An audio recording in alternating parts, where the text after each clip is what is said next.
Paz do Senhor, meus irmãos,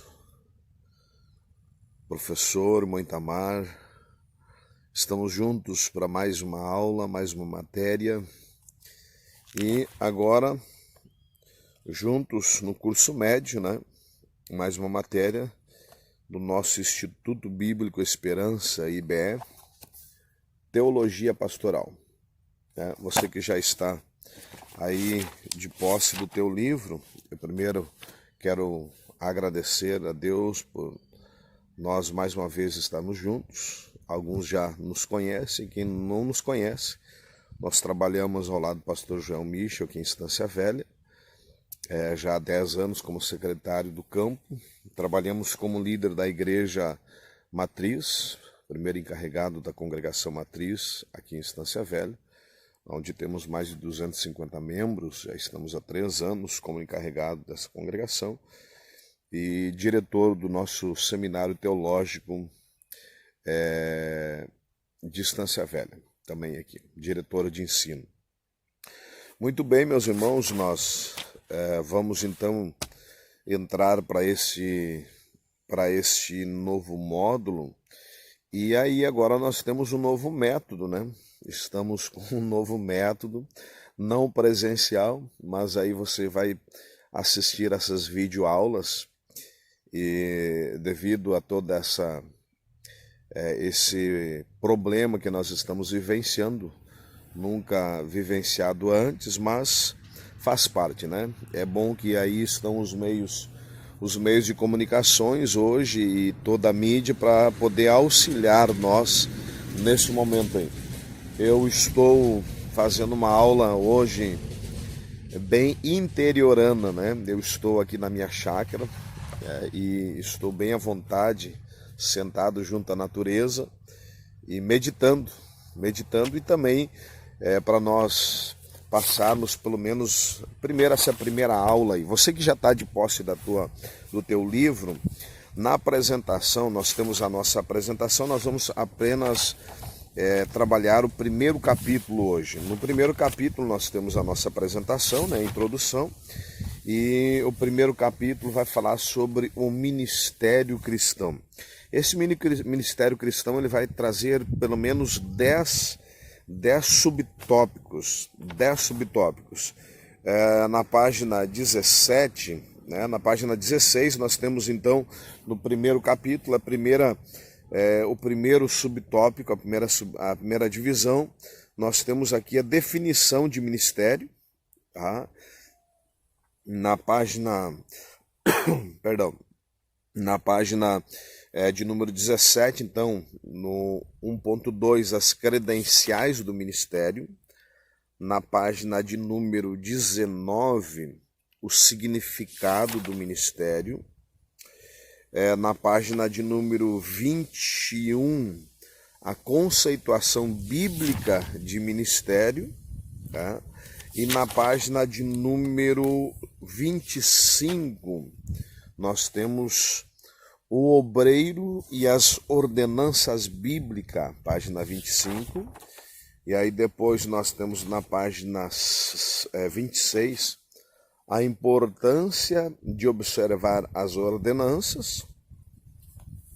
Na página 26, é a sexta divisão do primeiro capítulo. Na página de número 27, acompanha aí no teu livro, 1.7, na página 27, batismo, a primeira ordenança. Na página de número 28, vira a página aí. Então nós temos maneiras ou formas de batismo, na página 28. Na página de número 30, então, aí nós encerramos no 1.10, que é a décima divisão. A décima divisão, décimo tópico desse primeiro capítulo. Então nós vamos, na página 30, 1.10, nós vamos trabalhar sobre esse primeiro capítulo. Aí então, nesse primeiro capítulo, nós temos 10 divisões. Iniciando então aqui, meus amados, nós vamos falar sobre a teologia pastoral.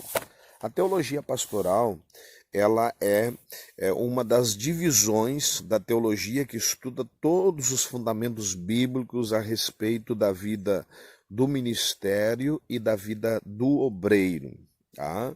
A teologia pastoral, ela é uma das divisões que estuda, né, a teologia e os fundamentos bíblicos da vida de um ministro e daquele que desenvolve uma obra no reino de Deus. O escritor aqui, ele está trazendo nessa introdução, na apresentação, aqui na página de número 15, ele vai pedir para nós levar em conta, tá, aqui a respeito da vocação e da chamada, pelo menos, deixa eu ver, são 1, 2, 3, 4, 5, 6, 7, 8, pelo menos 8 requisitos aqui. Nessa primeira introdução ele vai pedir para que nós venhamos levar em consideração, na vocação, na chamada, tem que ser levado em consideração, primeiro, aqui nesse primeiro parágrafo, a teologia pastoral é uma divisão da teologia que estuda os fundamentos bíblicos, os quais regem a vida e o ministério do obreiro na seara do Senhor. Então aqui ele vai pedir para que seja levado em conta primeiro o preparo espiritual, tá? Sublinha aí esses requisitos aqui para ser levado em conta na vida do chamado, na vida daquele que tem uma vocação. Primeiro, na questão da preparação, ele precisa estar preparado primeiro espiritualmente, tá? Primeiro ponto, espiritualmente, ele tem que ter esse preparo espiritual. Segundo, preparo cultural, tá? Sublinha aí, um preparo teológico. Ele tem que ter um preparo na sua vida devocional, tá? Na sua vida devocional. O seu relacionamento, outro ponto aqui importante, o relacionamento familiar, tá? Tem que ser levado em conta o relacionamento familiar. E ele também fala aqui sobre o trabalho do ministro no evangelho, e ele vai abordar aqui um ponto principal também, um ponto importante, não principal, mas importante, que é o relacionamento, o nosso relacionamento com os demais ministros, das quais nós trabalhamos juntos. Bom, então esses primeiros requisitos aqui, só para nós termos uma introdução, esses requisitos aqui de um preparo espiritual. Primeiro, nós precisamos ter em mente que nós precisamos ser orientados por Deus. O trabalho que nós estamos desenvolvendo é um trabalho que o reino de Deus é um reino espiritual. Esse primeiro ponto aqui nós precisamos entender na vida de um ministro, que ele não está, embora que ele possa ser assalariado, que ele possa ter todos os seus direitos como um trabalho normal, mas o trabalho que ele desenvolve no reino, ele precisa ter um preparo espiritual. Ele pode ter um preparo acadêmico, é muito importante isso, muito importante, mas ele precisa ter um preparo espiritual. As orientações, elas vão ser por meio da palavra, e a palavra, ela também é espiritual. A revelação da palavra, ela também requer um preparo espiritual. O próprio Jesus vai dizer que o Pai procura os espirituais, né? O Pai é espírito e o Pai procura quem o adora em espírito. Jesus vai dizer para Nicodemos, aquele que quiser entrar no reino dos céus é preciso nascer da água e do espírito. Paulo vai dizer que as coisas espirituais, elas são para os espirituais. As coisas carnais para os carnais, aos naturais. Mas só compreende as coisas do espírito aquele que é espiritual. E Paulo vai dizer que o espiritual, ele discerne todas as coisas, mas de ninguém ele é discernido. Então esse preparo espiritual, porque nós estamos trabalhando dentro do reino, e o reino é espiritual. O próprio Jesus, quando chegou, lembre quando ele veio à terra e alguém indagou a ele sobre o reino, ele disse: o meu reino não é humano, meu reino não é terreno, meu reino é eterno e o meu reino é espiritual. Então o reino de Deus aqui é um reino espiritual e nós precisamos ter a visão espiritual também. Não é somente a visão humana, claro que temos que ter visão humana, mas temos que ter a visão espiritual. O líder, o ministro, o obreiro, ele precisa ter essa vida espiritual, esse preparo espiritual. Tá? Segundo, está falando aqui de uma exigência, de um requisito cultural. Nós hoje vivemos numa diversidade de culturas, né? E quando eu falo de uma diversidade e esse preparo, ele tem que ser um preparo para nós termos uma compreensão e nós termos esclarecimento de toda essa diversidade que hoje nós comportamos, não somente dentro da nossa sociedade, mas hoje dentro da igreja. Nós temos uma diversidade de cultura, nós precisamos ter esse preparo cultural. Não podemos nos limitar, nós não podemos ser pessoas limitadas, nós precisamos ter uma amplitude do nosso conhecimento, e o nosso conhecimento cultural, porque tem pessoas que ela vai se dar bem somente num lugar, porque ela está acostumada somente com uma cultura, e aí ela não vai desenvolver ela não vai desenvolver um bom trabalho em cima de uma outra cultura, aonde ele for colocado. E nós temos que entender que nós precisamos, claro que, como eu disse, o reino é espiritual, mas sabendo, conhecendo a cultura, conhecendo as pessoas, então nós temos mais facilidade de nós conseguirmos liderar o povo, né? Liderar o povo e trazermos o povo a uma sujeição não uma sujeição obrigatória, impositiva, mas uma sujeição de conquista, né? Uma sujeição de conquista. Todo líder ele precisa saber que a sua liderança ela tem que ser conquistada. A autoridade não pode ser impositiva. A autoridade ela deve de ser uma autoridade conquistada. Então ele precisa ter essa cultura, esse preparo cultural. E, em terceiro lugar, vai falar aqui do preparo teológico. Não sou tão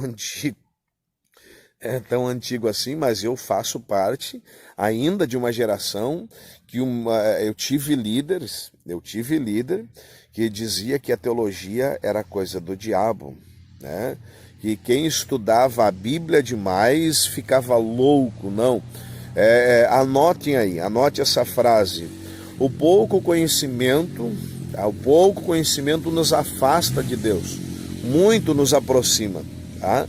O pouco conhecimento nos afasta de Deus, muito nos aproxima. Então, o conhecimento teológico se faz necessário. Claro que esse conhecimento não é para que eu venha humilhar os irmãos. Esse conhecimento teológico, até porque quem tem esse preparo teológico não faz esse tipo de coisa, né?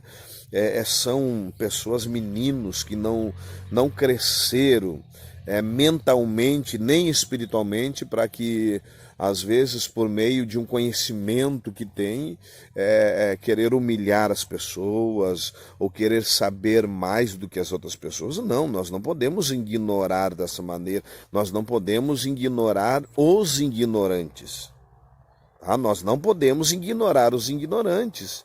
Eu também tive líderes que não sabiam ler. O meu pai e minha mãe foram pessoas que não sabiam ler nem escrever. Eles aprenderam a ler na Bíblia, mas por não saber ler, não ter uma faculdade, não ter aí um preparo intelectual, né, técnico, teológico, acadêmico, né, não deixaram de ser pessoas de Deus, homens que desbravaram esse Brasil, esse mundo, que abriram picadas a cavalo, a pé, andando de pé no chão, andando de bota, andando de todas as maneiras.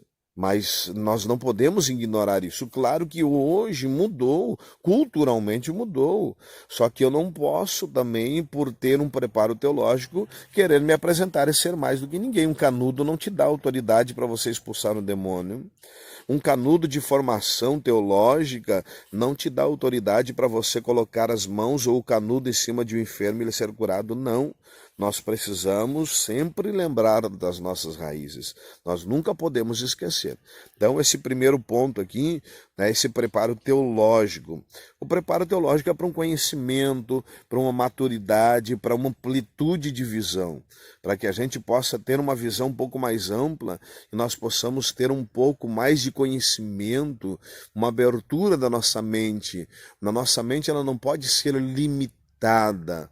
Nós não podemos ser limitados, nem teológico, né, nem cultural, né, nem espiritual. Nós precisamos abrir a nossa mente, né? A palavra de Deus vai nos orientar a dizer para nós termos a mente de Cristo, né? Então que Deus possa nos abençoar e que nós venhamos, que você também possa alcançar não só esse curso médio, mas que tu venha alcançar uma faculdade, faz uma pós-graduação, faz mestrado, faz doutorado, vai em frente, mas nunca perca a simplicidade.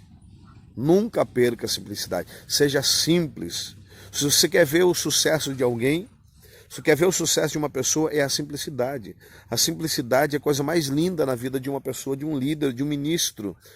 Né? Ele é uma pessoa que tem um conhecimento, mas ele nunca perde a simplicidade. E assim ele conquista mais, ele conquista as pessoas. Nunca perca, então, tenha o preparo teológico, mas nunca perca a simplicidade.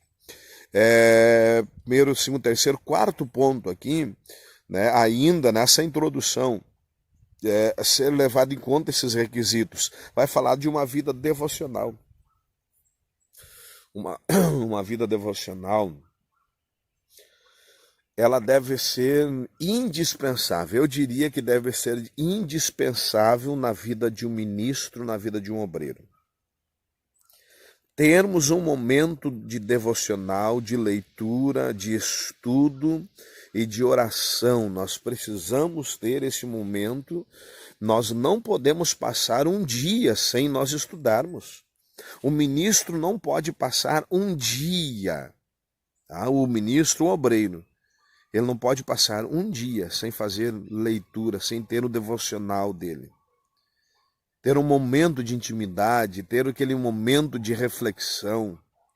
O ministro precisa ter disciplinadamente, tá? Disciplinadamente ele precisa ter uma vida devocional.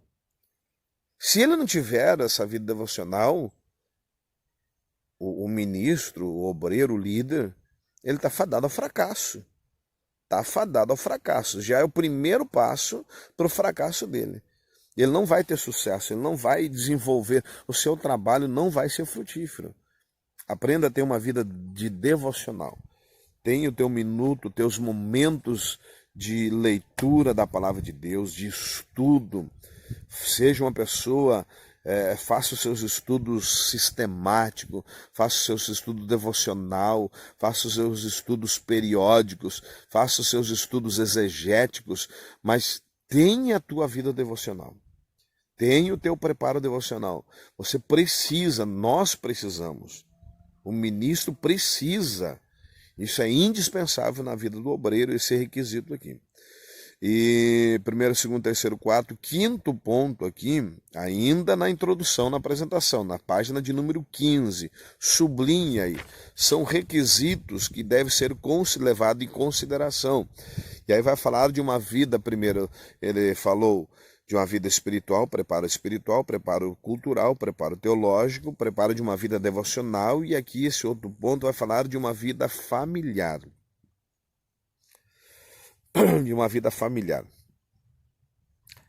Esse ponto aqui é um ponto que me chama a atenção, porque nós vivemos momentos em que nós temos ministros, e eu vou ser bem franco aqui, nós vivemos uma vida de fachada. Tem pessoas que aparentam uma coisa, mas é totalmente diferente.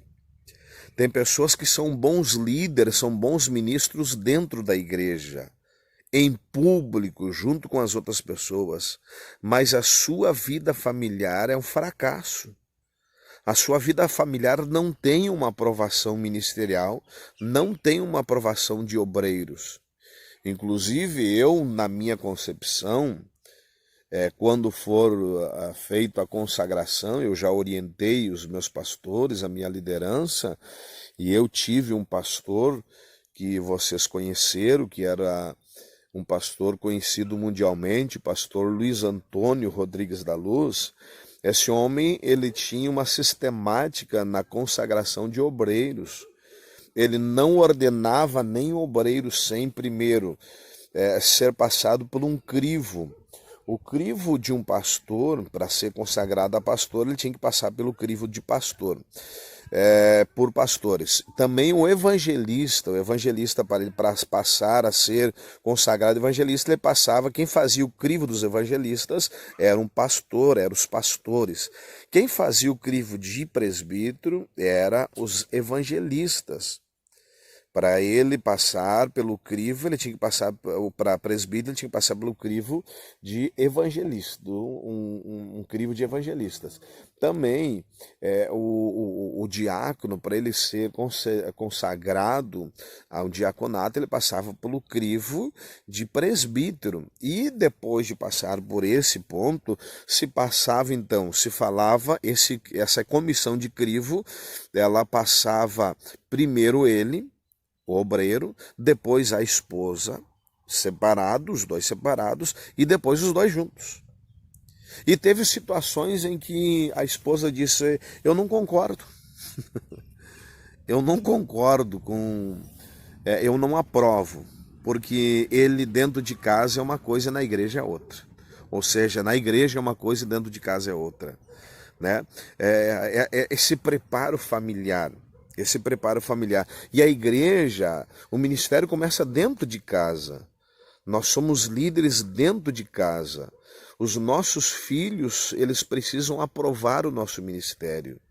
Os nossos filhos, a nossa família, a esposa, ela precisa aprovar. Meu pastor sempre diz que tem esposas de pastores, de obreiros, e elas fazem questão de não ouvir os seus esposos pregar. Elas fazem questão de não ouvi-los, porque se torna uma hipocrisia, né? Pregam uma coisa e em casa vive outra. Eu tenho 3 filhos, né? 3 filhos homens. E eu tive, isso também não estou falando aqui para me vangloriar de maneira alguma, que Deus me guarde, mas eu preciso falar daquilo que eu vivo e viver aquilo que eu falo. Ao viver aquilo que eu prego, eu preciso pregar o que eu vivo e viver o que eu prego. O meu filho do meio, Samuel, ele é obreiro da igreja ali na congregação Roselândia, pertencendo ao Campo de Voti, da qual fiz parte do Campo de Voti. Hoje estamos em Estância Velha. Hoje ele já é um moço casado, fez 23 anos agora, no dia 30 de março, né, de 2020. Ele fez 23 anos. E eu costumeiramente sempre mando de manhã uma mensagem para os meus filhos quando eles estão de aniversário e desejando, abençoando eles, né? Abençoando eles, desejo toda sorte de bênção sobre a vida deles. E nesse dia eu mandei uma mensagem para ele e desejei, como sempre, que Deus te abençoe, que Deus abençoe tua família, teu ministério, teu trabalho, o trabalho de tuas mãos, e desejo sucesso na tua vida. Eu confesso a vocês que ele me tirou algumas lágrimas, né? Ele tirou algumas lágrimas. O meu outro filho mais velho, primogênito, é um obreiro, né? Juntamente comigo ali na minha congregação, juntamente com a sua esposa, ele é técnico de som. Eles fazem parte do nosso grupo de obreiros ali da nossa igreja também. Tenho alegria em tê-lo juntamente comigo, né? O mais velho. E esse do meio, então, como eu estava falando, ele me tirou algumas lágrimas, porque na escrita dele, ele trabalha, ele é um menino muito trabalhador, e todos eles são trabalhadores, né? Mas ele Ele mais ainda porque ele trabalha no mercado, então ele chega às 7h20 no mercado, ele sai quase 20 horas, 20 horas ele sai do trabalho, né? Mas ele, na escrita dele, ele escreveu da seguinte forma, ele disse o seguinte, não leva em conta se eu me emocionar porque ele me tirou algumas lágrimas, ele disse o seguinte, ó, obrigado, pai, obrigado pelas palavras, e se eu for 1%, imagina, olha o que ele está dizendo, se eu for 1% do que o Senhor é no ministério e do que o Senhor é para nós, filhos, ele disse nas suas palavras, e eu vou guardar isso por resto da minha vida, ele disse, eu já sou uma pessoa realizada. Ele disse, pai, se eu for 1% do que o Senhor é no ministério e do que o Senhor é para nós como pai, se eu for 1% do que o Senhor é, eu já cumpri a minha missão na terra, eu já sou uma pessoa realizada. Irmãos, isso me tirou algumas lágrimas, como tá me tirando agora também, né? Então eu louvo a Deus, porque nós precisamos, esse ponto, esse requisito aqui, ter uma vida familiar. Às vezes eu reclamo, minha esposa, né? Eu digo para ela, eu não gosto de me ouvir, eu não... ela às vezes tenta, diz, deixa eu gravar, amor, deixa eu gravar você pregando. Eu disse, não autoriza, deixa eu passar ao vivo. Eu digo, não. São poucas as mensagens, vocês vão ver mensagens minhas. Eu tenho 14 temas de DVD, por onde eu passei, preguei no Brasil, fora do Brasil, inclusive em 2013, a oportunidade que eu tive de pregar no Gideões Missionário, a extensão do Gideões Missionário, eu tenho esse DVD gravado, né? Eu tenho a matriz, tenho 2 matrizes, foi o único DVD que eu não reproduzi. Não me senti digno, tem algumas peculiaridades minhas, e posso falar isso em particular depois com vocês, mas eu tenho os meus motivos por que não, e não reproduzi mais, e é uma dessas, você não vai ver, você vai ver somente algumas mensagens na nossa matriz, onde eu prego, né? E alguns lugares talvez que alguém transmite, mas eu praticamente não autorizo colocar minhas imagens ou a minha fala, eu não sou muito. E a minha esposa disse, não, eu gosto de ouvir você pregar. Isso não é bajulação, ela disse, eu gosto de te ouvir pregar. Então essas coisas, elas precisam acontecer na nossa vida. Nós precisamos ter a aprovação familiar. Tem que ter esse preparo familiar. Mas para que haja essa aceitação, eu sei que vocês já viram e ouviram também essa historinha, e eu vou deixar para vocês, para nós finalizar esse primeiro ponto da apresentação aqui. Aquele menino que chegou e disse para a mãe, vamos mudar a nossa casa para a igreja, lembram, né? Vocês já ouviram isso aí, já é muito antiga. Vamos mudar, e a mãe disse, por quê? Não, porque aqui na igreja o pai nos trata bem, aqui o pai é outra pessoa, em casa ele é diferente, né? Então, para que aconteça isso na nossa vida, essa aceitação familiar, nós precisamos desses pontos anteriores. Um preparo espiritual, cultural, teológico, uma vida devocional, e aí então nós teremos um preparo familiar. E aí, encerrando nesse ponto, ele vai dizer que nós devemos também ter um preparo, tem que ser observado, levado em consideração o nosso trabalho no Evangelho, juntamente com os demais ministros. Porque tem gente que não se acerta. Eu já coloquei como líder da nossa igreja, por exemplo, né? Eu já trabalhei como coordenador de jovens, juntamente com o pastor Luiz Antônio, em todo o campo de Votim. Nós colocamos líderes, formamos uma diretoria, trabalhei com vários outros departamentos também. Aqui no Estância Velha nós estamos trabalhando já há 3 anos como encarregado da nossa matriz, e aí tu tem que trabalhar com todos os departamentos, tu tem que formar a tua congregação, os departamentos, né? E aí é interessante que quando tu vai conversar com alguém, e aí as pessoas, não me colocam fulano, porque eu não me acerto com fulano. Não me coloca trabalhando com fulano de tal, porque, sabe, e esse preparo, o ministro, ele precisa, o obreiro, ele precisa ter esse preparo e tem que ser observado, levado em consideração esse relacionamento, não só familiar, mas o relacionamento com os demais obreiros, com os demais que ele trabalha.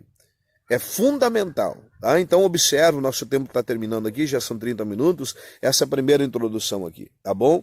Eu gostaria que você pudesse meditar nesses pontos, nessa primeira introdução aqui. Deus abençoe e uma ótima aula. Medite nesses requisitos aqui que o escritor está trazendo na introdução. Tá? Vamos depois seguir no primeiro capítulo aqui então, tá bom? Deus abençoe.